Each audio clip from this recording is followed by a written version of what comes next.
ADB ने भारत की विकास दर के अनुमान को बढ़ा दिया है, ये क्या खबर आई है? देखिए, एडीबी का अर्थ है एशियन डेवलपमेंट बैंक। तो एशियन डेवलपमेंट बैंक ने किया यह है कि भारत की अर्थव्यवस्था का जो विकास दर है उसका अनुमान को बढ़ा के 6.7% कर दिया है।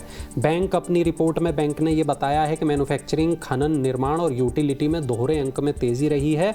हालांकि पूरे वित्त वर्ष में कृषि की विकास दर थोड़ा धीमी गति से बढ़ने का अनुमान है।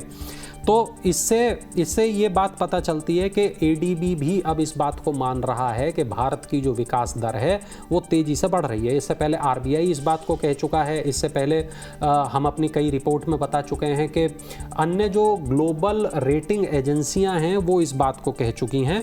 और लगातार हम इस बात को देख रहे हैं कि जो भारत की ग्रोथ रेट है वो बढ़ रही है।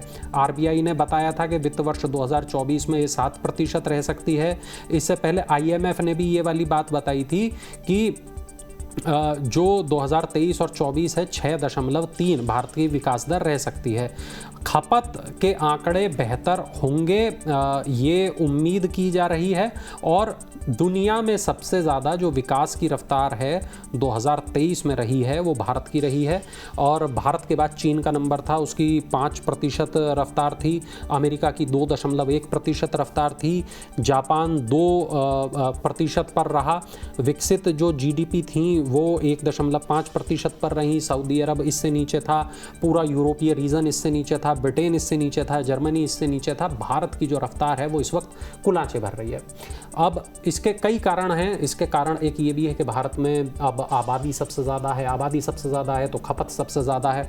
तो कई वजह इसकी हैं, लेकिन हाँ ये ज़रूर है कि इससे भारत की जो जीडीपी है वो भी बढ़ रही है और भारत की जो विकास दर के अनुमान हैं तमाम एजेंसियां उसको भी लगातार बढ़ा रही हैं। बैंक ने अपनी रिपोर्ट में, एडीबी की जब हम बात कर रहे हैं तो बैंक ने अपनी रिपोर्ट में इस बात को कहा है कि मैन्युफैक्चरिंग, खनन, निर्माण, यूटिलिटी इसमें डबल अंक की तेज़ी रही है और विकास की जो दर है वो कृषि में थोड़ा सा धीमी गति से बढ़ने का अनुमान है। हालांकि इंडस्ट्रियल सेक्टर जितना भी है उसका प्रदर्शन बहुत अच्छा रहा है, तो विकास दर इसमें ऊपर की तरफ जाएगी। एडीबी ने वित्त वर्ष 2024-25 के लिए जो विकास दर का पूर्वानुमान है उसको 6.7% पर बरकरार रखा है और इससे हमारी अर्थव्यवस्था को बहुत फ़ायदा होने की उम्मीद है। इस तरीके की जो रिपोर्ट्स होती हैं इससे जो इन्वेस्टर होते हैं उसको भी हौसला मिलता है, वो भी अपने जो देश है उसमें कंट्रीब्यूट कर पाते हैं। जो बाहर बैठे इन्वेस्टर हैं देश के बाहर, वो भी इस रिपोर्ट्स को देखकर इन्वेस्ट करते हैं। इससे भी एक बूम आने की उम्मीद होती है।